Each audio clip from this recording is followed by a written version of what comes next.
파쇄기로 갈고 밭에 PC 버리고 전재수의 엽기적 증거이며, 이거 부산시장 선거, 우리나라 제2의 도시 부산시장 선거에 결정적인 지금 변수가 나타나고 있다는 말씀 드리겠습니다. 지금 전재수를 부산시장 만들기 위해서 온갖 그 노력을 다 기울였죠. 해양수산부 장관도 시켰고 해양수산부를 부산으로 다 이전을 시키면서까지 전폭적으로 부산의 그 전에 오거돈 그 민주당 시장 시절 그것을 그때로 되돌아가기 위해서 부산을 그 되찾기 위해서 민주당 입장에서 대대적으로 전재수를 밀고 다른 사람이 거의 없는 상황입니다. 단수공천 이야기까지 나올 정도였는데 지금 전재수가 구속기로에 서버리는 그런 상황이 있습니다. 자, 이제 그 말씀을 잠시 후에 드리기 전에 오늘 상황을 몇 가지 좀 정리를 해드리겠습니다. 국회가 검찰청 폐지 후에 신설되는 공소청 설치에 관한 법률, 이거를 오늘 본회의에서 처리했습니다. 이것을 어제 상정을 했다가 국민의힘이 필리버스터를 들어갔죠. 근데 필리버스터는 24시간이 지나면은 다수당이 해제를 해버릴 수가 있기 때문에 국민의힘은 투표에 불참한 가운데 이 민주당 그리고 범여권이 가결을 시켰습니다. 그래서 결국은 이게 이제 통과됨으로 해서 또 오늘 그 공수처법을 처리를 하고 내일은 중수청 설치법을 또 처리를 하죠. 오늘 상정해서 또 국민의힘이 필리버스터를 하고 있기 때문에 24시간 후에 또 해야 되니까, 자, 이거는 상당히 우리 헌정사에 큰 의미가 있는 겁니다. 완전히 후퇴하는 그런 거죠. 지금 검찰이 10월에 완전히 이제 해체가 되죠. 법안은 다 통과됐고 유예 기간을 둬서 10월이 되면은 1년이 돼서 해체가 되는데 검찰청은 이제 없어집니다. 없어지고 축소된 검찰 수사권이 이 신설되는 중수청으로 넘어가고 공소청은 기소만 담당하게 되는, 이제 공소청에다 보안 수사권을 줄 건지 그 문제는 나중에 지방선거 이후에 또 논의를 하기로 했죠. 이재명이 바로 검찰에 그 보안 수사권을 주는 대신 공소청이죠. 정확하게 말하면은 공소청에 보안 수사권을 주는 대신 본인의 이 재판, 공소 취소, 거래를 했다는 바로 그 내용입니다. 그거는 지금 이 공소청은 이제 기소만 담당하게 되는 상황이 됐는데, 오늘 이 법안이 통과되니까 민주당 그리고 좌파 진영의 국회의원들이 본회의장에서 박수를 치고 환호를 질렀다고 합니다. 검찰청 없앴는데 성공했다고. 그런데 어제도 국회에서 그런 이야기가 나왔지만은 검찰청을 왜 없앴느냐? 국민을 생각해서 없앴느냐? 아니죠. 정치 검찰 이런 딱지를 붙여가지고 이재명이 12개 혐의로 그 8개 사건 12개 혐의인가요? 어쨌든 너무 많아가지고 5개 재판. 이재명을 수사를 했던 그런 것들, 그리고 그 전에 문재인 수사했던 것들, 그것들은 보면은 과거 특수부 사건이죠. 정치인을 수사하는 거. 그게 전체 검찰 수사의 0.1%밖에 안 됩니다.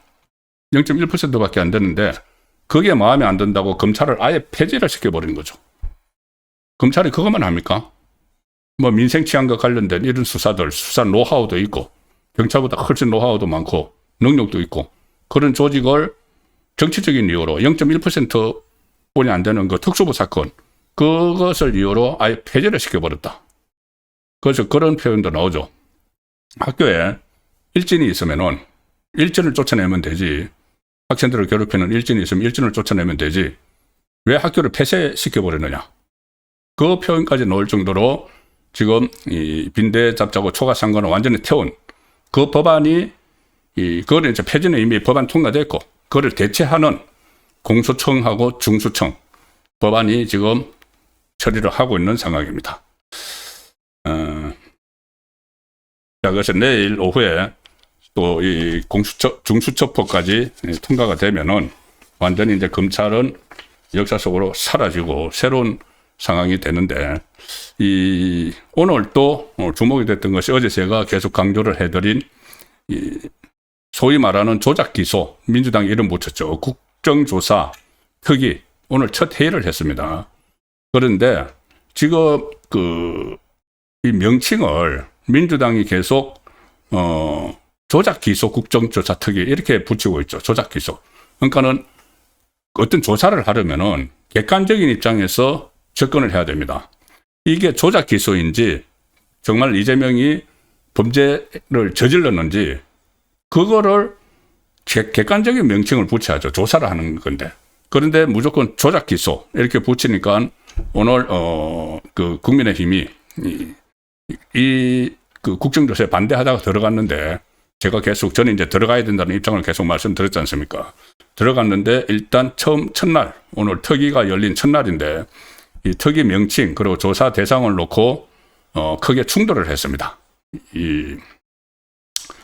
오늘 국정조사 특위가 첫 전체 회의를 열었는데 바로 그 서영교를 위원장으로 선임을 했고 그래 국민의힘 특위위원인 나경원 의원이 제가 어제 말씀드렸다시피 이제 전투력 있는 의원들이 좀 많이 들어가 있죠. 또 새로 보강도 해야 되지만 이 국정조사 특위에 전투력 있는 의원이 진짜 중요한 것이 지금 아마 민주당은 이거를 이재명의 공소 취소 구실로 삼기 위해서 정인 참고인들을 자기들 입맛에 맞는 사람들을 부르고 정인 참고인들을 막 다그쳐 가지고 이게 그 기소가 조작됐다.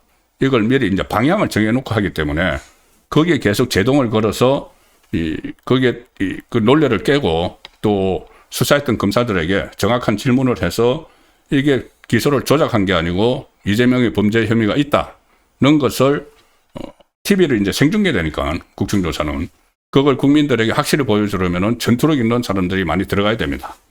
일단 오늘 나경원 의원이 이렇게 했습니다. 서영교에게 이 특위는 왜 조작 기소라고 하느냐, 조작 기소 특위라고 하느냐. 이 특위는 사실상 이재명 죄 지우기 특위 아니냐. 죄 지우는 특위, 죄를 없애버리는 특위 아니냐. 이제 전부터 이렇게 기세 싸움을 해야 됩니다. 그리고 특위 명칭을 여야가 동등한 입장에서 바꿔야 된다. 자, 그리고 또 중요한 내용이 있습니다. 그 나경원 의원이 이제 포문을 열었는데 중요한 내용이 대장동 항소 포기, 공소 취소 거래설도 국정조사 대상에 포함해야 된다. 자, 이것은 그 핵심적인 상황입니다. 대장동 민간업자들 그때 검찰이 이재명 그 정권의 지시를 받은 검찰이 그 김만배하고 남욱 이쪽에 그 항소를 포기하는 바람에 그 사람들에게 엄청난 돈보따리를 안겼죠. 그리고 그 대가로 그 사람들이 진술을 바꾸는, 특히 남욱 같은 경우에 이재명 집권 전하고 집권 후에 완전히 다른 진술을 하고 있죠. 이재명에게 유리한 쪽으로.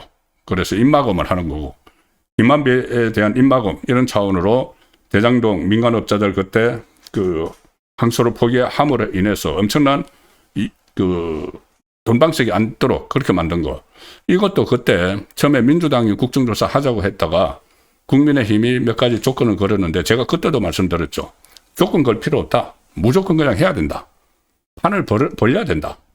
이 국정조사는 어차피 이재명 거를 다루니까 법정에서 중단된 재판이 국회에서 열리는 효과가 있다. 그래서 어쨌든 그때 국민의힘이 조건들을 철회를 하고 국정조사 하자고 했습니다. 하자고 하니까 민주당이 썩 물러나 버렸죠. 그때 민주당 안에서 나온 이야기가 이재명 이름 나오는 것은 무조건 불리해. 그래서 물러나 버렸죠. 자, 그런데 이번에 그러면 어차피 전체 이재명의 범죄 사실과 관련돼서 국정조사를 하면은 대장동 항소 포기 이것도 해야 된다. 그리고 또 최근에 불거진 공소 취소 거래설 당연히 해야죠. 좌파 방송 김어준 그 TV에서 이 좌파 성향의 언론인 장인수 전 MBC 기자가 제기를 한 거죠. 거래설. 이재명이 가지고 있는 이 보안 수사권을 주는 것. 검찰이 할 수 있는 이재명의 공소 취소. 이거를 거래를 했다는 이유. 이런 걸 국정조사에서 안 하면 뭐를 합니까? 그러니까 이것도 당연히 포함시켜야 된다는 그런 이야기를 오늘 첫날에 한 겁니다. 그리고 서영교하고 나경원 의원 사이에 또 어떤 큰 소리도 오가면서 이런저런 논쟁이 있었고, 그 나중에 이제 나경원 의원을 비롯해서 국민의 소속 의원들은 모두 퇴장을 해서 1라운드부터 팽팽한 지금 기싸움을 벌이고 있습니다. 자, 그래서 이것은 절대 필요한 거죠. 어쨌든 이 민주당이 일방적으로 이 국정조사를 운영을 해서 이재명의 공소 취소를 하기 위한 핑계거리를 삼으려고 하는 거니까 이걸 그때그때 제동을 걸고 또 공격할 것은 공격을 해서 국민에게 좀 알려야 되는 그런 상황으로 이제 접어들었습니다. 저는 이게 굉장히 중요한 반전 포인트도 될 수가 있다고 봅니다. 이재명이 만약에 TV로 생중계되는 국정조사에서 어차피 이제 시작을 하니까 몇 차례 파행을 겪을 겁니다. 그렇지만 결국은 진행이 되면은 이재명을 수사했던 검사들이 나오고 하면은 국민이 판단을 하죠. 그러면은 나중에 저거는 재판을 재개를 해야 된다. 진짜 기소가 조작됐으면은 재판으로 가려야 된다. 재판 재개 이런 데 일어날 수 있다고 봅니다. 이것을 제대로 포인트만 잘 잡아서 하면은.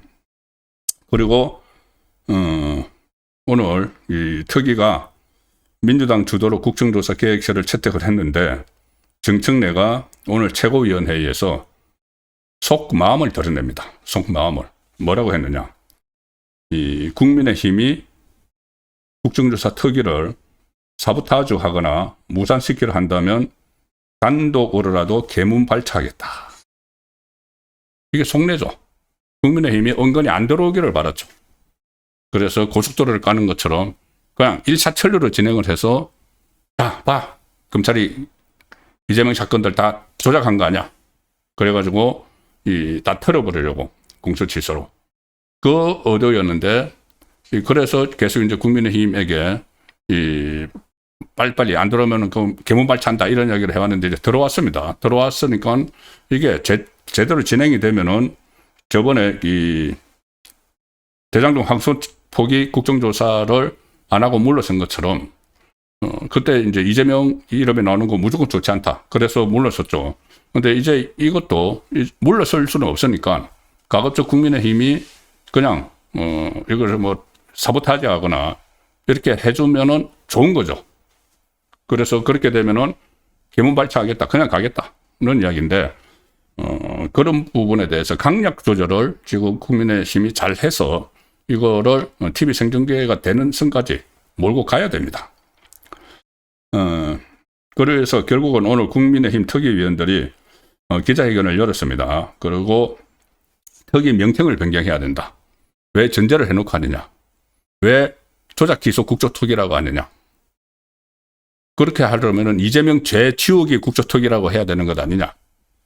이것부터 시작을 해서 대장동 항소 포기하고 공소 취소 거래설 조를 조사 대상에 포함시켜야 된다. 그리고 또 있습니다. 이 특위 안에 박지원 민주당 의원이 들어가 있는데 박지원 의원은 지금 특위의 조사 대상인 서해 공무원 피살 사건 피의자죠. 그래서 박지원은 빠져라. 이 세 가지 요구사항을 수용하지 않을 경우에 향후 특위에 협조하지 않겠다. 이렇게 강하게 지금 나왔는데 어쨌든 이거를 완전히 무산시키면 안 되는 것이죠. 무산시키려면은 아예 공소 취소를 할 수 없는 그런 상황을 만들고 나서 무산을 시켜야지. 이런 식으로 해서 민주당의 페이스에 말려들어서 그냥 자포자기 해버리면 안 된다는 말씀입니다. 그래서 이게 앞으로 전국을 보는 가장 중요한 포인트 중에 하나가 되지 않을까 싶습니다. 오늘 제가 이 기사를 보다가 이낙연 전 총리 사실상 이재명의 이 사법 리스크는 이낙연 전 총리가 처음에 건드렸습니다. 대장동부터 시작됐죠. 대장동 개발 비리. 그런데 대장동 개발 비리가 그때 민주당 안에서 후보 경선을 할 때 그때 처음 나왔던 겁니다. 그 이낙연 캠프에서 나왔었죠. 그 후에 이낙연 전 총리는 이재명에게 대해서 아주 강하게 비판을 하고 있는데 오늘 페이스북에 글을 올려서 이런 글을 썼습니다. 이낙연 전 총리가 뭐라고 썼냐면은, 이재명의 여러 범죄 혐의에 대해서 공소 취소를 위한 국정조사를 지금 하고 있는데, 시작을 했는데, 이거는 죄라는 것은 죄를 지었으면은 그 죄는 용서해주는 죄는 있어도 취소하는 죄가 어디 있느냐. 죄를 지었는데 그 죄를 아예 취소하는 게 어디 있느냐. 용서를 하면 몰라도 이런 이야기를 또 오늘 했습니다. 지금 민주당이 공소 취소를 위한 국정조사를 추진하고 법 왜곡죄, 대법관 정원법을 강행을 해서 일찍이 없던 사법 파괴가 이미 저질러졌다. 대법원이 유죄를 판결해도 헌법재판소에 가서 뒤집을 수 있게 됐다. 이재명에 대해서. 그것도 모자라 이제는 공소를 취소하려고 한다. 공소 취소는 방탄의 완결편이고 사법 파괴의 완결편이다. 그리고 죄는 용서할 수는 있어도 취소할 수는 없다. 명언 같습니다. 죄를 어떻게 취소를 합니까? 하다가 단죄를 하기 위해서 재판을 하다가 중단이 돼서 나중에라도 해야 되는데 그걸 나중에 또 하면은 감옥 갈 것 같으니까는 취소를 한다. 그것도 자기 죄를 스스로, 이재명 스스로 하는 거죠. 셀프 취소죠. 셀프 용서하는 경우는 있죠. 그런데 그거야 자기 죄를 자기가 용서하는데 상대방이 인정 안 하면 안 되는 거지만은 죄를 용서받는 것이 아니고 죄를 취소하는 이런 해괴망측한 일이 지금 벌어지고 있는 겁니다. 그러면서 이 당대의 권력을 위해서 사법체계와 법의 정신을 이토록 파괴하면 훗날 대한민국은 어떤 나라로 남을까? 이래도 침묵하는 원로 현역 정치인들은 무슨 생각을 하고 있는가? 이렇게 자성을 또 촉구를 하기도 했습니다. 자, 이런 이재명부터 이렇게 자기가 살아남기 위한 이런 여러 가지 공소 취소나 법도 바꾸고 막 하는 이 사법 체계를 무너뜨리는 이런 모습을 보이니까 좌파 전체가 지금 좀 어떻게 보면은 비정상적인 그런 행태들을 보이고 오늘만 해도 3건 정도 이거 외에 3건 정도의 좌파의 민낯이 드러나는 이슈가 있었는데 전재수, 장경태, 박홍건 순서대로 어떤 좌파 민낯을 드러냈는지 핵심적인 부분만 설명을 드리겠습니다. 전재수 이야기입니다. 자, 전재수 이 기사를 하나 보여드리죠. 전재수 보좌관이 이 PC 하드를 인멸을 했는데 추궁을 하니까는 밭에 버렸어요. 밭에 버렸답니다. 밭에. JTBC가 단독으로 보도한 내용입니다. 이 통일교 금품 수수 부인한 전재수 합수본에 첫 출석을 했는데 금경 합수본이 보좌진 증거인멸 정황을 수사를 하고 있다. 이 통일교에서 돈 받았다고 해서 처음에는 4천만 원 플러스 고급 시계 2개 이렇게 했는데 그렇게 되면은 이 뇌물죄가 되고 그 뇌물죄가 3천만 원 이상 되면은 공소시효가 15년이 되니까 경찰에서 이걸 슬쩍 줄였습니다. 뇌물죄라도 3천만 원 이하면은 공소시효가 7년이고 이미 지나버렸다. 그래서 경찰이 막 봐주기 수사를 했는데 이게 지금 합수본에 넘어가 있죠. 합동수사본부 통일교하고 신천지 조사하는. 근데 거기도 합수본부장이 바로 좌파 검사 이 김태훈 고검장이어서 여기서도 제대로 수사를 할까 싶은데 그런데 수사를 하지 않을 수 없는 결정적인 증거인멸 정황이 나온 겁니다. 이 전재수가 검경 합수본의 첫 조사를 받았는데 본 수수 여부하고는 별개로 새로운 사실이 파악됐다. 작년 말 경찰이 압수수색 직전에 전재수의 지역 보좌진이 사무실 PC의 하드디스크를 버렸다. 형사자는 그 합수본의 수석이 아니 왜 이 PC에 하드디스크가 없어? 그러니까 그거 버렸어요. 어디 버렸어? 밭에 버렸어요. 그 근처 밭이 있는 모양입니다. 그 밭에 버렸어. 부산 쪽에 밭에 버렸어. 그리고 그러면 그게 전재수가 지시한 거야? 아니요, 지시는 없었고 당황해서 제가 그랬습니다. 자, 꼬리 자르기죠. 셀프 꼬리 자르기. 이거 증거인멸입니다. 그래서 합수본이 증거인멸 수사를 안 할 수가 없죠. 이렇게 진술이 나왔는데 진술을 뭉갤 수는 없는 거죠. 다 이 언론이 다 보고 있는데. 자, 그래서 합수본도 증거인멸 수사를 해야 되는데, 아마 기억나실 겁니다. 이거는 지금 밭에다가 이 PC 하드디스크를 버렸다고 주장을 하는, 그리고 이 PC 그 밭을 이 합수본이 뒤져서 찾았습니다. 그 하드디스크를 찾았는데, 이거 보니까 전부 다, 망가뜨려 놨다. 망가뜨리고 밭에다 버렸습니다. 전형적인 이 증거인멸이죠. 밭에다 버렸다니까 과거에 또 논두렁 시계도 뭐 생각이 나는 사람도 있다고 하는데, 노무현 때. 어쨌든, 이거는 부산에서 활동하는 지역보좌관이라는 사람이 전재수의 뇌물 수사가 들어오니까는 빼서 밭에다 버린 거고, 그 전에 경찰이, 이건 합수본이 이제 압수수색할 때 나온 거고, 경찰이 처음에 압수수색할 때 국회의원회관으로 갔죠. 위원회관으로 전재수 의원실로 갔는데, 그때 이 수사관들이 가니까, 거기 아직 국회 참관인이 와야 된다고 해서 한 2시간 동안 밖에서 기다렸습니다. 안에 안 들어가고. 그 사이에 전재수 의원실에서 파쇄기 돌아가는 소리가 났다. 그때 보도들이 있었죠. 파쇄기로 뭐를 그렇게 막 잘랐다는 거죠. 2시간 동안. 그러니까 파쇄기도 돌리고, PC도 버리고, 다 하고, 자, 나는 이 증거 있으면 대봐 하고 국회 지금 부산시장 출마한다고 지금 부산가 있는 겁니다. 이 전재수는 2018년 통일교 측으로부터 한일 해저 터널과 관련한 청탁을 받고 현금 2천만 원, 명품 시계를 수수한 혐의. 처음에는 4천에 명품 시계 2 했는데 이걸 슬쩍 줄여놨죠. 그래서 특검이 필요하다는 겁니다. 근데 지금 특검이 안 가더라도 이 2가지의 증거인멸, 이것만 봐도, 전재수는 빠져나갈 수 없습니다. 자, 지금, 이 하드디스크가 다 망가진 채 이제 발견이 된 그런 상황이고, 주진우 의원이 지금 여기 부산의 시장에 출마를 선언을 했죠. 그래서 박형준 부산시장하고 이제 경선을 해야 되는데, 주진우 의원은 검사 출신이죠.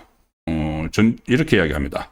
페이스북에 글을 올려서 전재수의 지역 보좌진은 PC를 밭에 버렸다고 하고, 서울 보좌진은 문을 잠근 채 3단계, 그러니까 파쇄기로 문서를 갈아버렸다. 이게 전재수 지시 없이 가능한 일이냐? 어떻게 전재수 지시 없이 어떻게 그것을 다 파쇄기로 갈아버리고 다 밭에다 갖다 버리죠? 전재수가 막 쓰던 이런 것들을. 말도 안 되는 이야기죠. 전재수 지시 안 했다고 지금 주장을 합니다.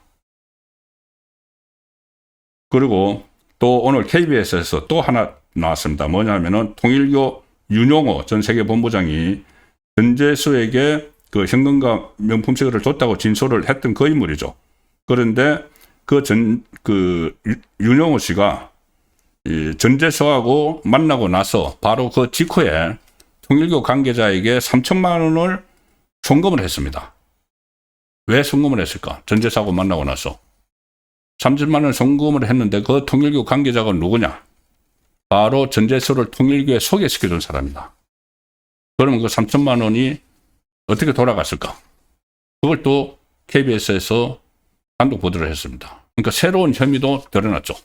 이 정도 상황 되면은 이 부산시장 선거에서 지금까지는 뭐 민주당 후보는 전재수로 확정이 돼 있고, 그 다음에 국민의힘이 박형준, 이 주진우 경선에서 이기는 사람이 전재수하고 맞붙는다고 했는데 새로운 변수가 드러났죠. 지금 전재수 다음에 플랜 B는 민주당에서 거의 내놓지 않은 것 같기 때문에 이 그러니까 합수본 이 수사를 제대로 해야 되는지 계속 감시를 해야 됩니다.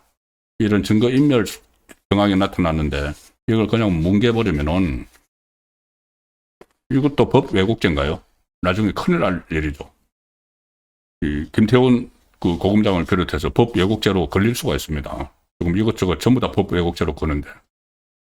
네, 그래서 이 전재수 자판 민낯 하나를 말씀드렸고, 하나는 이 장경태입니다. 장경태가 질질 끌었죠. 지금 경찰이 질질 끌고, 처음에 이 성추행, 의혹이 드러난 거, 보좌관, 여성 보좌진 성추행한 거, 그 드러난 거, 다른 것도 아니고, 그 성추행은 영상이 있고 음성이 있죠. 짧은 거. 영상은 피해자의 남자친구가 찍은 거. 그리고 음성은 거기서 담겨있는 아주 짧은 음성. 아니, 왜 손을 거기에. 그 영상이 그때 TV조선을 통해서 공개가 됐죠. 자, 그런 것들이 있는데도 경찰이 제대로 수사를 하지 않고 있다가, 시간을 끌기 위해서인지, 장경태가 수사심의위원회에 이것을 돌렸죠. 그런데 경찰 수사심의위원회가 어제, 혐의가 인정된다. 성추행 혐의가 인정된다고 해서 검찰 송치 의견을 냈습니다. 그러니까는 이게 또 특유의 민주당 의원들이 하는 방식으로 이 탈당을 이제 했습니다. 탈당을 했는데 여기서부터 또 쇼가 나옵니다. 저번에 강선우 때도 그랬죠. 탈당을 했는데 제명을 했죠.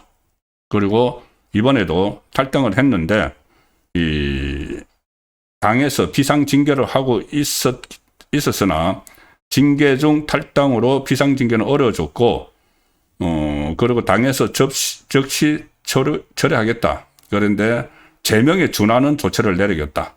이렇게 이야기를 했습니다. 마치 이 탈당을 했어도 단호하게 하는 것처럼 그때 강선우 때도 그랬고. 그런데 이게 민주당 당규에 다 나와 있습니다. 징계 대상자가 탈당을 하면은 제명에 준하는 처벌을 한다. 이렇게 돼 있고 또 탈당을 했어도 조사를 할 수 있다. 이게 다 있습니다. 그 이제 절차에 따라서 하는데 마치 단호하게 뭔가 처리를 하는 것처럼 또 눈속임을 하는 거죠. 자, 그래서 이 장경태가 또 구속심사를 받는 그런 상황으로 갈 수도 있습니다. 검찰이 일단 송치가 됐습니다. 그리고 오늘 시간이 많이 지났네요. 자, 세 번째 좌파의 민낯을 보여준 의원 박홍근 예산처 장관 후보자 이야기입니다. 자, 기사를 보여드리겠습니다. 데일리한 기사. 군대 6번 연기 끝에 면제받았다. 박홍근 예산처 장관 후보자. 병역 의혹 일파만파.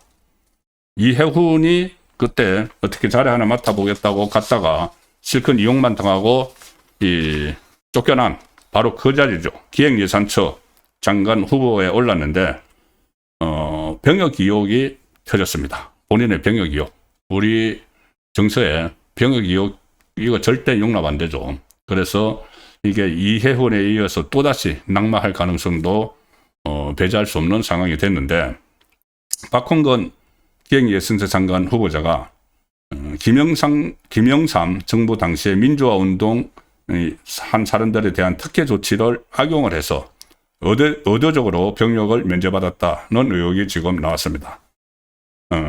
1988년에 경희대에 입학을 한 뒤에 박홍근이 총학생회장을 지내면서 학생운동을 했는데 이 과정에서 1991년에 집회 및 시위에 관한 법률 위반 혐의로 징역 1년, 집행유예 2년을 선고를 받았고 실형을 상지 않았으니까는 여전히 현역 입영 대상이었는데 그때 어떤 일이 벌어지냐 하면은 김영삼 정부 출범 후에 이른바 민주화 진영이 민주화 그 좌파 진영이 꼭 민주화를 운동을 한 사람도 있지만은 전체적으로 보면 좌파 진영에서 양심수 군 문제 해결을 위한 모임 이런 것을 만들어서 집요하게 청원을 해서 병역법하고 시행령이 개정이 됐고 박홍근은 보충력 공익근무요인 소집 대상이 됐는데 그런데 그마저도 이런저런 그 소집 연기 사유를 대서 만 27세가 된 1996년에 면제 처분을 받아버렸다. 이 천하람 위원실에서 자료를 가지고 공개를 한 내용입니다. 자, 그래서 이해원에 의해서 다시 이해태 장관 불발되는 그런 상황이 올지도 모릅니다. 지금 인사청문회 해야 되고 인사청문회에서 병역 문제가 불거지면은 국민 정서상 용납이 안 되는 그런 부분이기 때문에 더욱 그런 것이죠.